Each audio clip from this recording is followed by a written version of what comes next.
beautiful day. Thank you for being here. And our guests, I'm guessing that this is going to cut in and out all day today. So as speakers, when you're up here, just project. And maybe it'll catch you and maybe not. We're going to record this too, which I know Andy had done, but we're going to do it here anyway. Good afternoon. I have chosen a Native American prayer for us today, so if you would bow in prayer with me. O Great Spirit, whose voice I hear in the wind, whose breath gives life to all the world, hear me. I need your strength and wisdom. Let me walk in beauty and make my eyes ever behold the red and purple sunset. Make my hands respect the things you have made and my ears sharp to hear your voice. Make me wise so that I may understand the things you have taught my people. Help me to remain calm and strong in the face of all that comes towards me. Let me learn the lessons you have hidden in every leaf and rock. Help me seek pure thoughts and act with the intention of helping others. Help me find compassion without empathy overwhelming me. I seek strength, not to be greater than my brother, but to fight my greatest enemy, myself. Make me always ready to come to you with clean hands and straight eyes. So when life fades, as the fading sunset, my spirit may come to you without shame. The Pledge of Allegiance. I pledge allegiance to the flag of the United States of America and to the republic for which it stands, one nation, under God, indivisible, with liberty and justice for all. The four-way test. Is it the truth? Is it fair to all concerned? Will it build goodwill and better friendships? Will it be beneficial to all concerned? Back to you, Eric. Thank you, Deb. Okay. All right, thanks, Deb. Tom MacArthur, would you come up and introduce our guests, please, when you get a chance there? And thank you, everybody, for thanks, Tom, for doing that. And hey, I just want to, there's some Rotarians who haven't been here in a while, but one I always like to recognize is Kurt Janowski, whose space we occupy every week. Kurt, nice to see you. I also know you don't like to be called out like that, but that's okay. I'm president for a few more months. I get to call out people that I want to call out.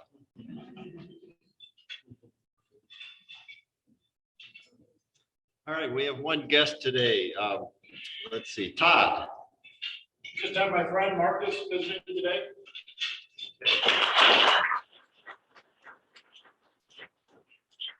And good news, while I'm up here, I happen to have the County Road 6 cleanup sign-up sheet. I will happily pass this from table to police joint, two locations, the normal east side and then the west side where we meet at the Little League Park. Okay, here it comes.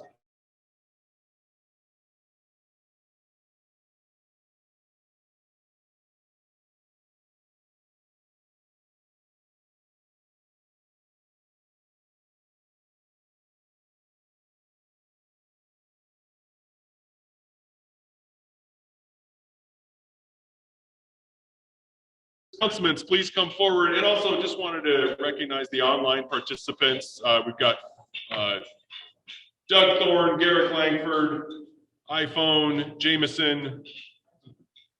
Who else have we got here, Andy? Get everybody up there. Do gala review.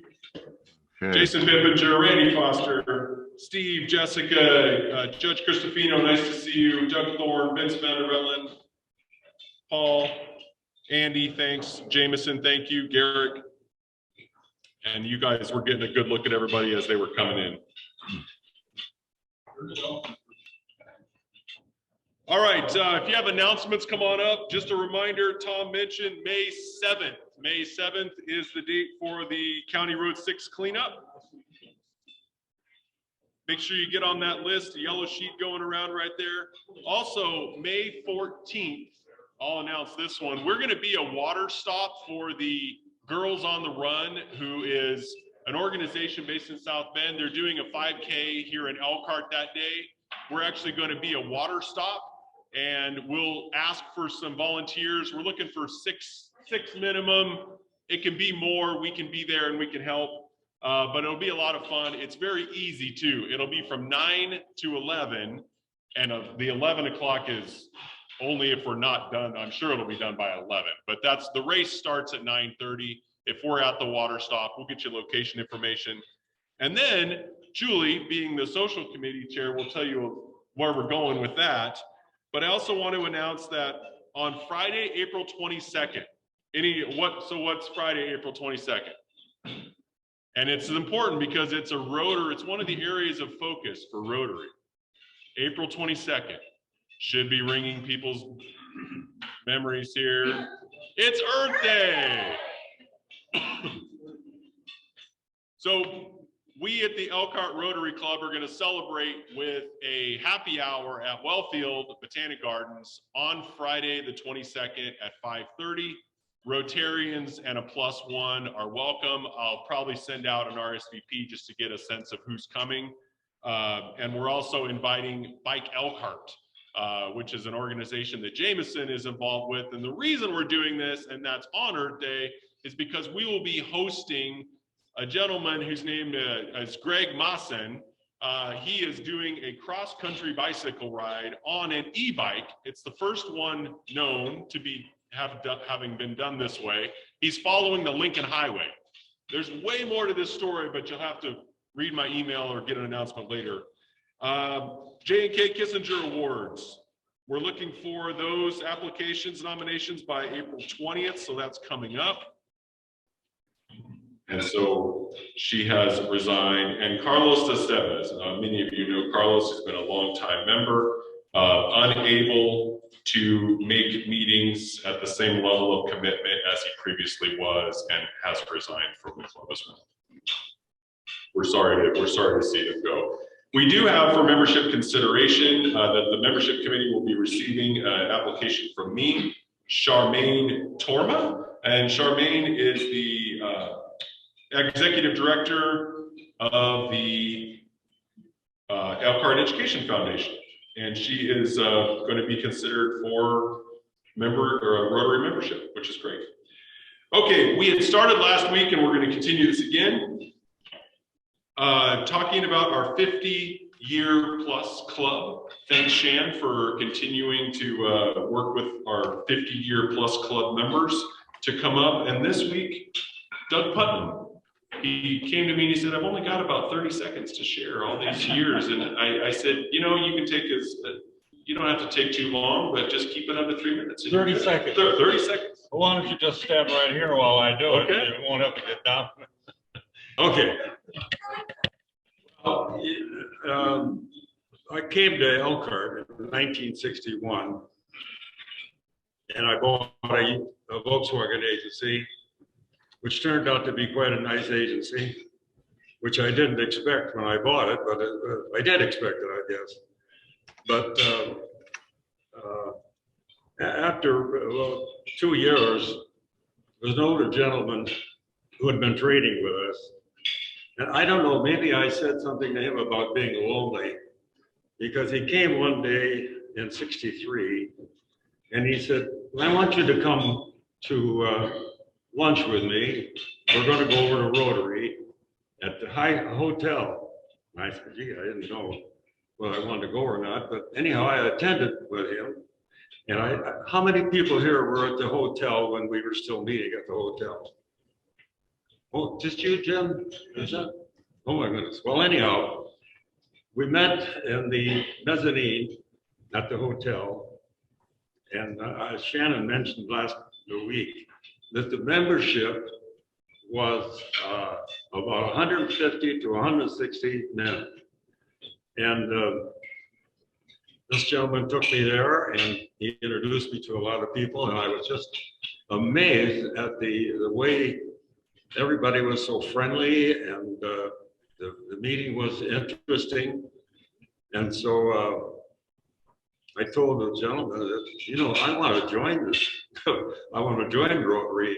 And so I became a member and I started meeting the next Monday. So I went along. Roger Mitchell was the president in '66, and he asked me to do something about the membership rather. And our church had just done pictures of the members of the church, and I thought that might be better than just a list of members, so you could identify people. But I understand, that you're giving up this book? But at any rate, this was my idea, but fortunately there was a photographer who was a member of Rotary, and he put this book together. Do any of you have one? Yeah, well, there's a few that have them. And it's a good book, and you can tell who's who. It starts out with the finishes for the object of Rotary, and that's kind of nice too. The membership went on, and I went on, and in 1969, I became president, and that was a very nice experience. And beyond that, I would just say that I like to attend other meetings in other Rotary clubs. I happen to have one up near my cottage in Frankfort, Michigan, and you would know one of the members there, Armstrong, John Armstrong. But other than that, I really don't have much to say. So thank you for having me and letting me talk for a moment or two. Is that enough? That's perfect. Okay.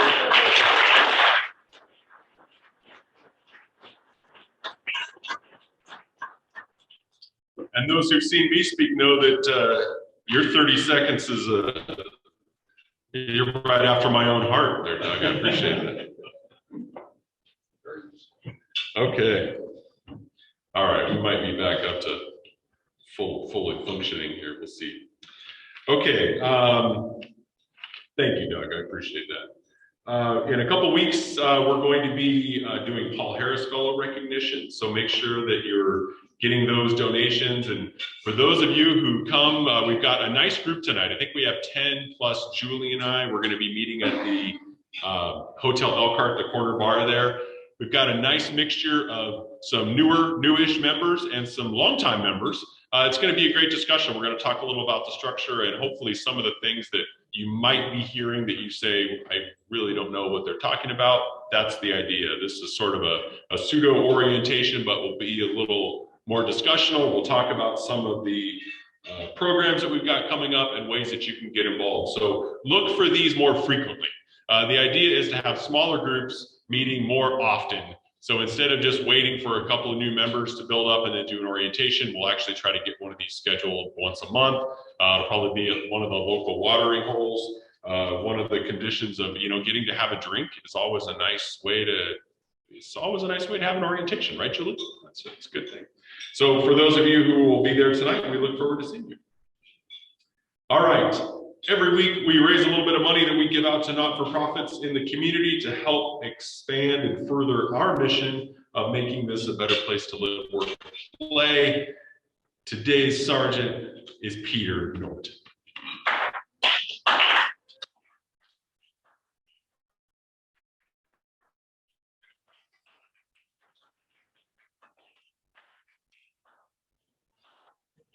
My people, for those of you playing the home game, man, was that a lot of applause. Okay. But they're going to be very important, and so pay close attention.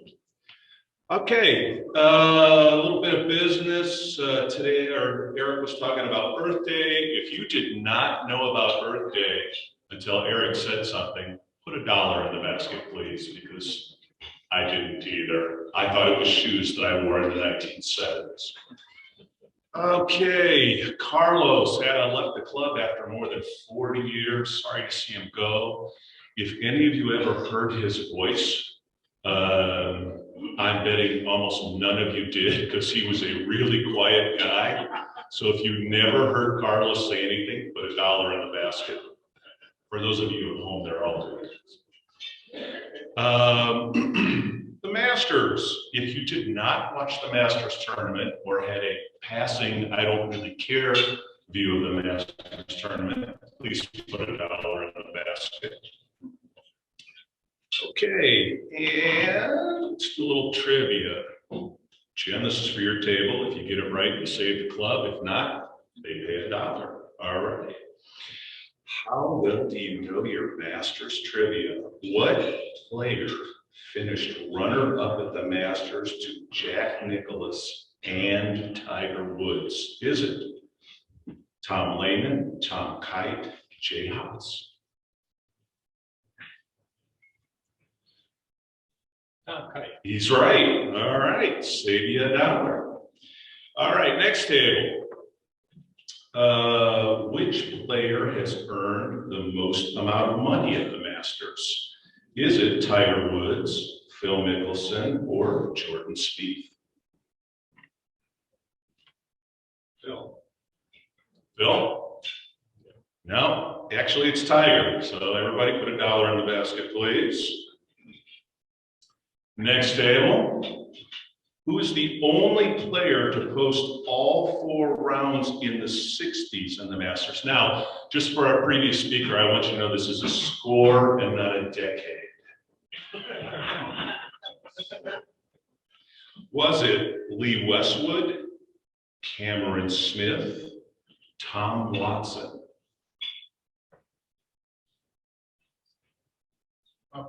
No, it's Cameron Smith. So everybody put $1 in the basket, please. You know, they did go over all these questions on the broadcast. Next table over. Who holds the Masters record for the largest final round comeback? Is it Jack Nicklaus, Jack Burke, Nick Faldo?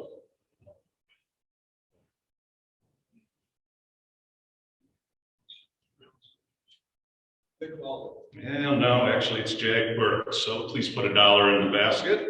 I think this is going to end pretty early. You know, these guys don't know squat about golf. And for those of you at home, don't forget to make your donations at our Rotary website. Okay, Brian, your table. Who was the first player to shoot 63 at the Masters? Greg Norman, Anthony Kim, Nick Price. Norman. No, actually, that was Nick Price. Geez, and I only had 42 more questions. Have a good Rotary week.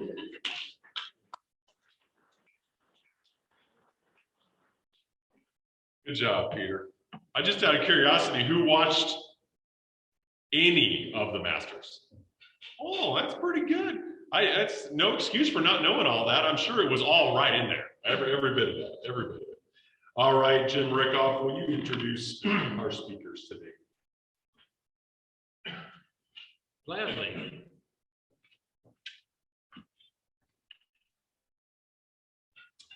Last year, through personal experience, I became aware, acutely aware, of a problem that affects or will affect everybody in this room. I went to the ELKR clinic for a routine checkup and thought something was amiss. Couldn't put my finger on it until I left. And I realized I had seen fewer nurses that day than I was accustomed to seeing at the clinic. I thought that might have just been situational until I read a little bit and discovered about the massive shortage of nurses for a variety of reasons that are affecting this country. This, folks, is a major issue for our times. Today, we'll hear from 2 leaders from the Beacon Health System.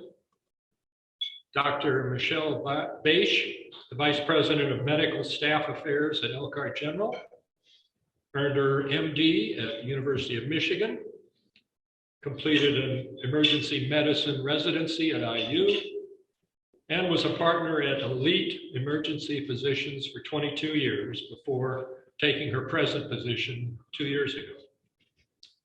Susan King, President of Beacon Health Foundation since 2017, came to ELKR from the Chicago area where she was president of the Midwest Health Foundation and also executive director of the Adventist Hinsdale Hospital Foundation. And I'm pleased to say that when she came to ELKR, she promptly joined this club. Our speakers are going to tell us about Beacon steps toward reversing the nursing problem. And I predict that when they're finished, we will feel very optimistic about the future. So Susan, Michelle, the floor is yours. Thank you for having Susan and I here today to talk about our current nursing shortage and our predictions for the future, and more importantly, what Beacon is doing to help that situation. The nursing shortage is not a new phenomenon. In fact, it began long before the pandemic. There are many factors that have led to that situation, some of them intrinsic to the system and to the profession, and some of them extrinsic and exacerbated by the pandemic. More, a lot of changes to the role of the nurse. There's been a migration to other work environments besides just bedside nursing care. There's lots of opportunities for our nurses today. There has been also a migration towards advanced practice, and many of the nurses leaving the bedside to pursue higher education, which leaves us less to work with in our clinical situations. A lot of the changes to the nursing role have also created a lot of pressures for the nurse. The implementation of computerized records, a lot of angst with some patient interactions have led to a high degree of burnout with our nurses as well. In fact, a recent survey by Career Builder identified that almost 70% of our current nurses identified as being burned out. There's a lot of significant demographic and population factors in play as well, leading to increasing demand for qualified providers. The system was already significantly strained when COVID hit, but COVID really just exposed every crack that we had and has really decimated the situation. Changes to the nursing role have contributed to what we're dealing with currently. As just stated, there's a lot of opportunities for our nurses. We currently have about 4 million nurses in the United States. Historically, nursing functions have focused on caretaking, but that role has evolved considerably. Today, nurses can be found in many diversified roles where they are valued for their clinical knowledge and their expertise. One thing that has not changed, however, is the fact that nursing has consistently ranked as the most trusted profession for over 20 years running. While the majority of nurses in the United States continue to provide bedside care for hospitalized patients, their role and opportunities has expanded significantly. Clinical areas, the nurse really is crucial for. They provide the role of the caregiver, the communicator. They provide education to patients. They serve as an advocate for the patients and really a liaison between the patient, the family, and the rest of the care team. They also, during COVID, filled a very vital role as friend and often family when restrictions due to the pandemic prevented other caregivers or family members from being present. The nurses have also, however, migrated into some non-clinical roles, including manager, leadership. We have nurses that are filling case management roles. They serve as patient navigators. They serve on utilization committees for review with insurance companies. They are clinical documentation specialists. They do risk management. So lots of competition for the nurse, because there are so many opportunities available to them that there's just, endless places where they can devote their skills. Changes to our population have also contributed significantly to the shortage and are leading to significant increase in healthcare demand. Currently, our population is aging very rapidly. About 10,000 baby boomers will turn 65 every single day. Currently, people 65 are outnumbered. By 2035, they will outnumber the entire population of 18. So most people who are 65 or older have at least one health condition. Most of them have multiple, and many of them are living longer with these health conditions, which leads to an increased demand for the services that the nurse needs to provide, increased need for hospitalization, increased doctor's visits. So there's just going to be more and more need for the nurse as we move along. So all of these demographic forces are resulting in a dramatic increase in the demand for nursing. Current estimates suggest that we need 1.2 million new nurses by 2030. Combine that with the fact that 43% of our current nurses are considering leaving because of the stress and the strain that the pandemic has brought on, as well as other factors. Obviously, we need to educate and train and get more nurses into nursing programs. The other problem is that we don't have educators. So nurses need to be educated by nurses, and we don't have enough of them to fill that role. So last year, in 2019, there were 80,000 students who wanted to enter a program to become a nurse and couldn't because we did not have a program for them. There wasn't an educator, there wasn't an open spot. The same demographic forces and factors that are affecting the rest of the population are also affecting our nursing population. So they're also getting older.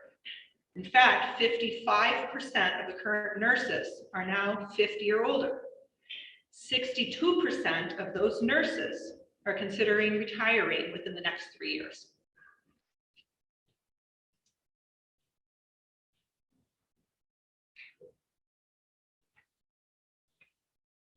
Our local situation mirrors local trends. Currently, there are over 150 vacancies through the Beacon Health System for nurses. Regionally, that number is over 1,000. Because of growth, the population demands that we just discussed, new buildings and new care that will need to be delivered, we estimate that Beacon is going to need 1,250 nurses in the next 5 years. Regionally, we graduate about 365 nurses a year. So clearly, the supply is not enough to meet the demand. And the competition for that talent is going to be fierce. We also expect that turnover is going to be a significant factor. Historically, about 17% of nurses would exit their job over the course of 1 year after being hired. In 2021, that number increased to 24%. Many of these nurses left for higher paying travel nurse positions. And we really saw the pandemic accelerate that and cause a really big problem with the growth of the travel industry. So 35% increase in the number of travel nurses from 2020 I'm sorry, from 2019 to 2020. And again, the nursing population getting older, 62% of those 50 and older planning to retire within the next 3 years. All of this combining to what is really looking like a perfect storm for the nursing crisis and our need. So I'm going to turn it over to Susan. So to have some good news here. So we want you to know what Beacon is doing to address this. We're aware of it, we're feeling it, we're living it, and we want to do something about it, hopefully with your help.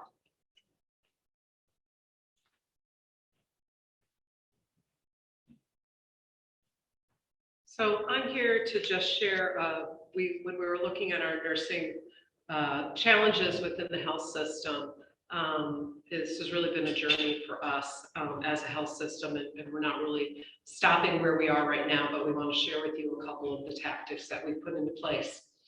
So right now you see up here, we have kind of 4 different strategies. The most obvious one, which I think we're all dealing with within the county, is a labor shortage. So we immediately started looking at pay increases and bonuses. But knowing that that wasn't really going to solve our problem, seeing that the number of nurses and how short we are.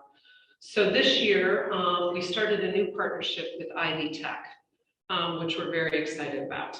And this partnership is really, it was very intentional. And I get the question a lot, why did you choose Ivy Tech over another university? And I would always answer it that we started with Ivy Tech, and we're certainly exploring other opportunities with other local universities and schools as we move forward. But we're really piloting this program at Ivy Tech. And the idea behind it and the intentionality is that we do know that 90% of all Ivy Tech grads stay here in our community.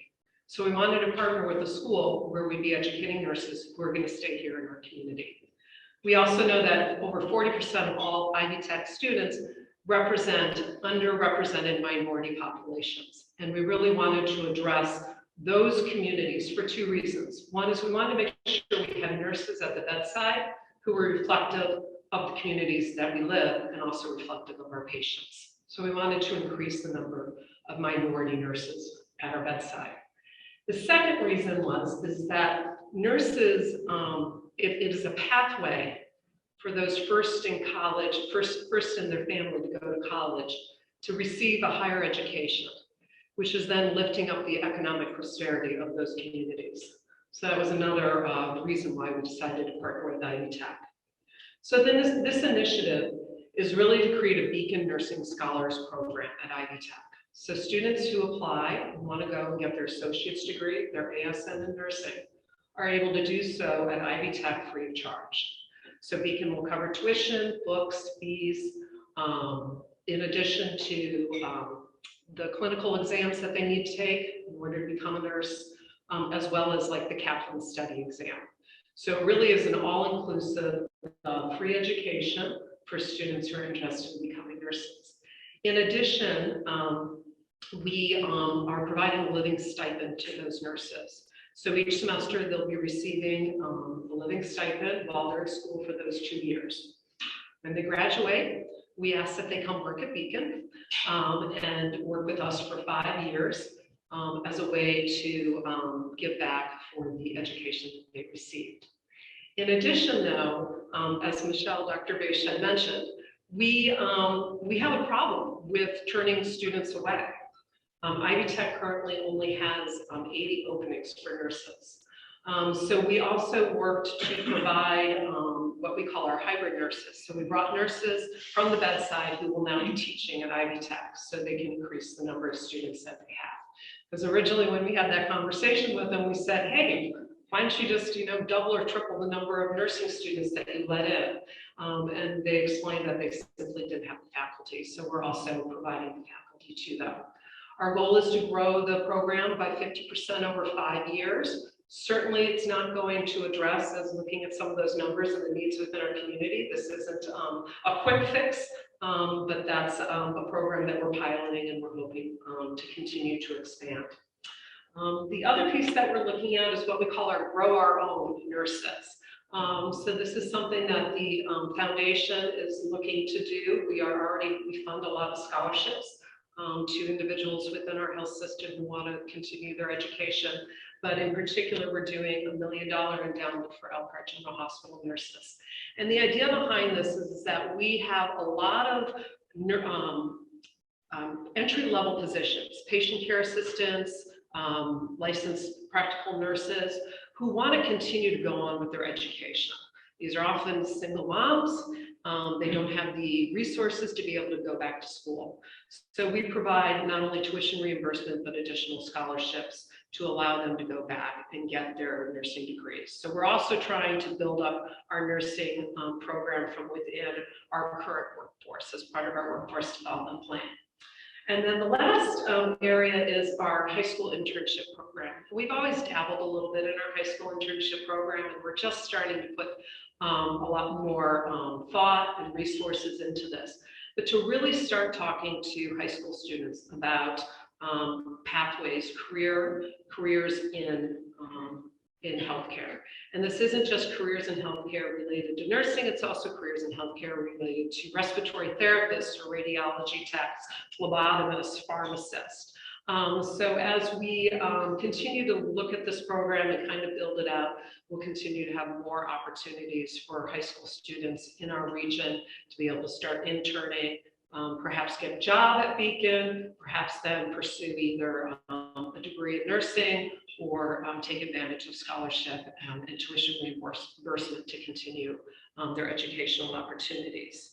And then the last slide is just a brief thing on the endowment, which is really just planting a seed in ELKR to allow for 8 to 12 scholarships per year for those Beacon associates who want to continue to go receive their degree in nursing.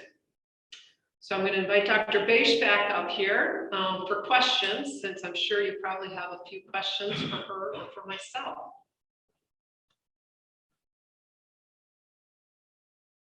We covered it all? That's great. Yeah. I'm just curious, if you have a successful program with Ivy Tech, can you reach out to the other higher education institutions in this area that have nursing programs? For example, IUSB, Goshen College. I'm not sure Bethel University. Yes, it does. And offer the same kind of a program, or yes. Are you running out of funding? Well, it's partly a funding. It's a $3 million a year investment for us to do the Ivy Tech initiative. We have started talking to some of those other universities and seeing what we can do. And in particular with IUSB, because it has the bachelor's nursing program, so they're almost the connector. So for those nurses who receive their associate from Ivy Tech, they're employed at Beacon, but they have a requirement to get their bachelor's within 5 years. So we're already going to start needing to create a pathway for those Ivy Tech associate degree nurses to continue on, and Ivy Tech is a natural place for them to land. But yes, we talk to other universities and look at places where we can partner with them as well. How active are you in the school systems in Elkhart County, encouraging young people when they're maybe in 8th and 9th grade and they're getting counseling for college prep or skill training or whatever, where they're actually being introduced to nursing? Not as active as we want to be or should be, and that's part of our internship program, is really looking at that and being much more intentional. So partnering with our career centers, partnering with the high schools to talk to them about career pathways, also getting them internships or jobs within the health system while they're in high school. So that's something that we're just getting started on, but know that that's something we need to be doing as well.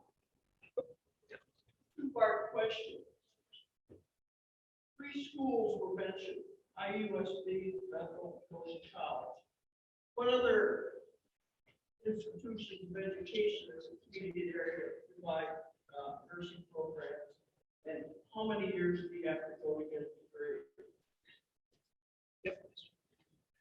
So the question was related to what other nursing schools are there in the area and how long do you have to go to school to get a degree. So an associate in nursing education, which is the minimum to be a bedside nurse, is a 2-year program. But ideally, we want our nurses to all be bachelor's trained, which is an additional 2 years. In terms of other schools, Shannon, we have Southwest Michigan, Bethel, Goshen, Ivy Tech, IUSB, St. Mary's, and Andrews University. So 7 universities within kind of the region that provide either associates or bachelor's nurses. I'm kind of curious about this issue with the traveling nurses. Is that going, as COVID hopefully winds down, maybe, is that going to burn itself out, or is that going to continue to be? So the question was about travel nursing, and do we see that situation continuing or perhaps winding down as COVID improves? Yes, we do see it as improving, but it won't completely go away. So even before COVID, we relied on travel nurses from time to time. And we would have, say anywhere around maybe 40 travel nurses at ELKR Hospital filling roles, vacancies, and things like that at any one time. That number really increased because of COVID. And as a result of that, the number of requisitions for these travel people across the country really exploded. And supply and demand being what it is, we also saw the rate go up a lot. So thankfully, we are seeing that come back down as the demand is decreasing, but we're still not back to anywhere close to where we were pre-COVID. But hopefully it will continue to get better. Good, go ahead. So it strikes me that the skill set to be a nurse is like oncology, surgery, emergency room, they're all really different. Is that all part of the curriculum, or do you have a whole lot of on-the-job training after? So the question is about the training for nursing and how much of it is on the job specialized training versus how much do they get in nursing school. And the answer is, they get the basic education as part of their nursing education, and then there is a whole lot of on-the-job training that also occurs. So, it used to be that we wouldn't put new grads in places that were really intense and specialized. The emergency department was a place that, we used to not take new grads in the ED. Just because it is, your breadth of knowledge, things you need to know how to manage is pretty huge. And the same for the ICU.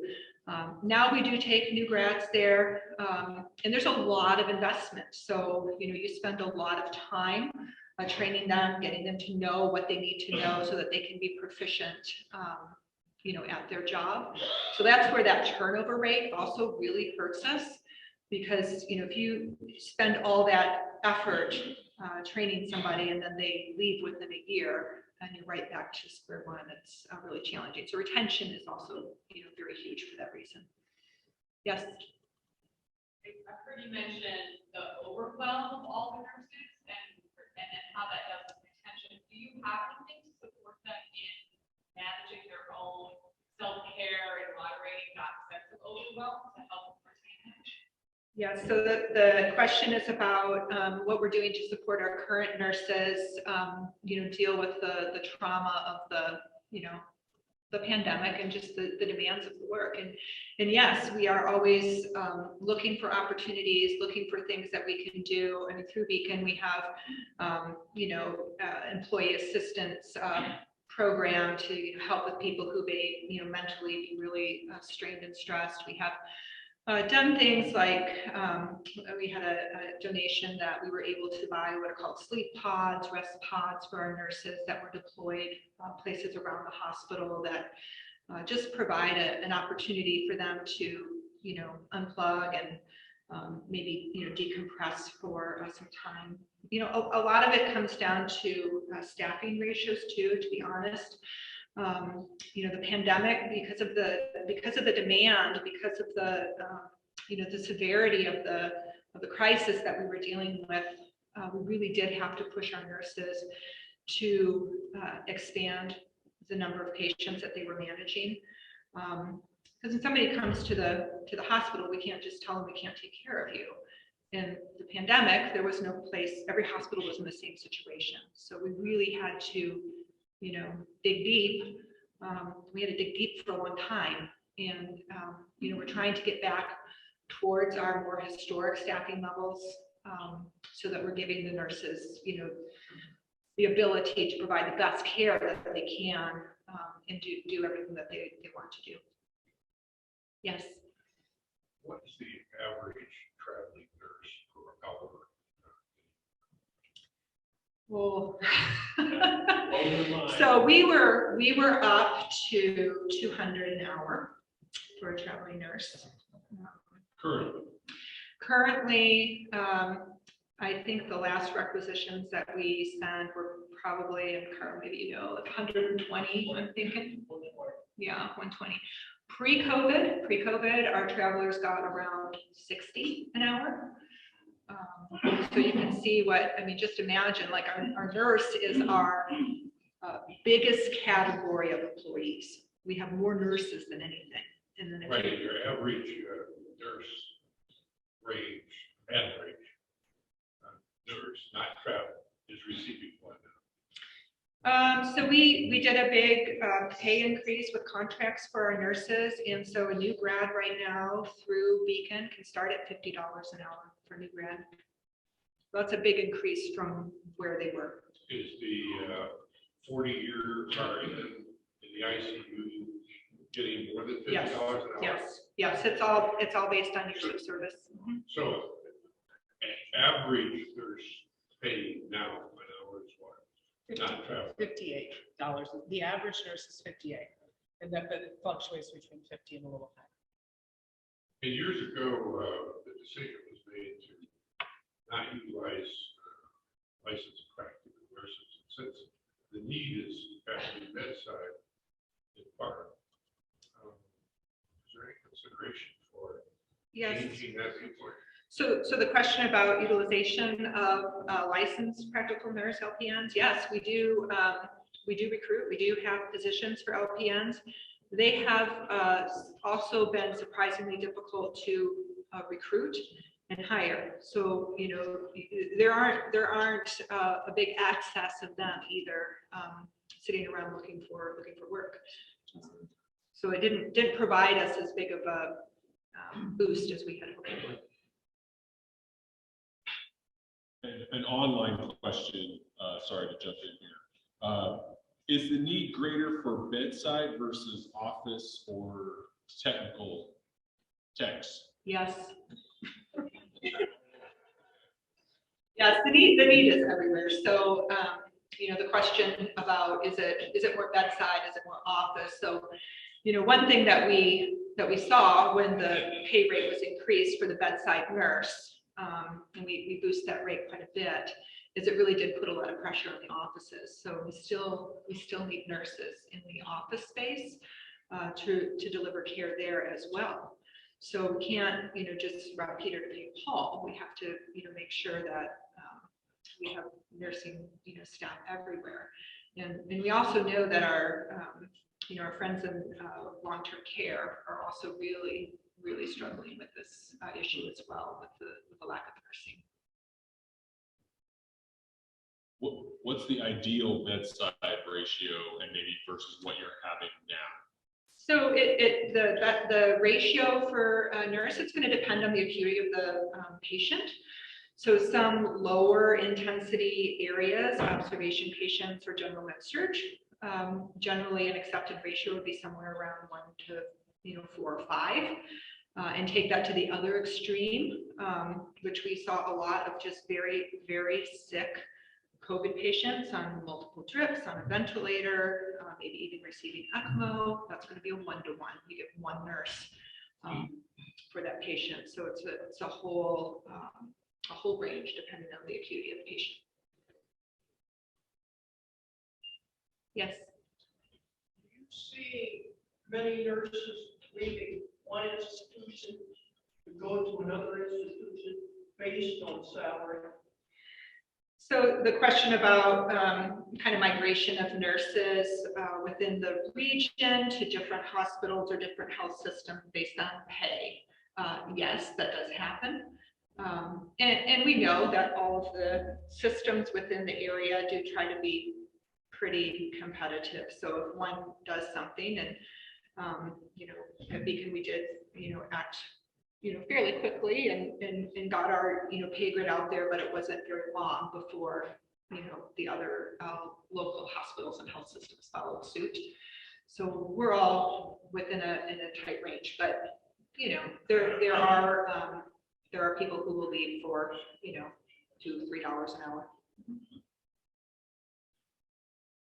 Yes.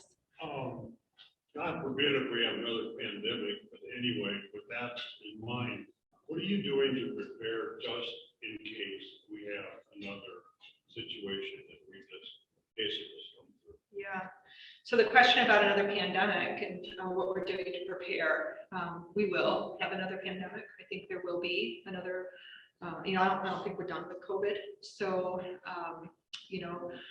we are trying to do everything we can to reinforce our staff to make sure that we have enough, resiliency in the system that we can react when the demand is there. So that was some of the problem going into the 2019 pandemic, is that already the healthcare system was already pretty stressed, and we were running very lean. And so when you're running very lean, there's not a lot of ability to ramp up very quickly, especially when you're talking about highly trained and highly skilled and highly educated professionals, so nurses and physicians. So, this is what this is all about, is trying to build up so that we are ready, because I think it's inevitable. We'll take another, we'll do questions after, if you're willing to hang around. Sure. Thank Michelle, Susan, thank you very much.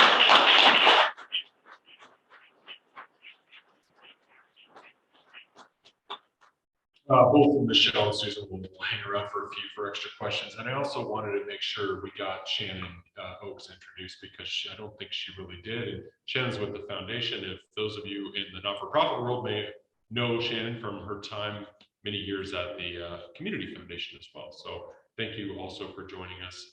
Jim Rickoff, you have a thought to mention?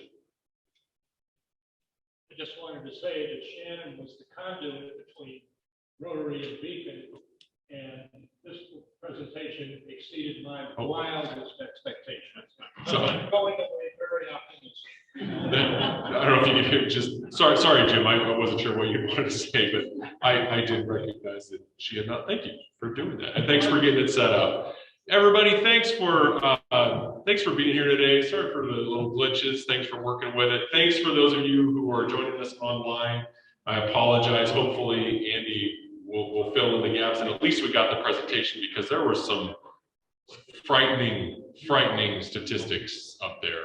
The number of old people and the number of nurses getting older who are leaving. That was as quick as I could, briefly as I could say that. I also want to say, Doug Putnam, thank you for 58 years. It took me, it took 20 minutes to sink in. 58 years you've been a member of this club. Your contributions, thank you so much for helping pave that, and thank you for still being a part of this club. We appreciate that. Everybody, draw inspiration from Doug Putnam and stick with it. And Shan, thanks again for coordinating our 50+ year club. Everyone, thanks for your service in the community. Have a great rest of the week. Rotary's adjourned.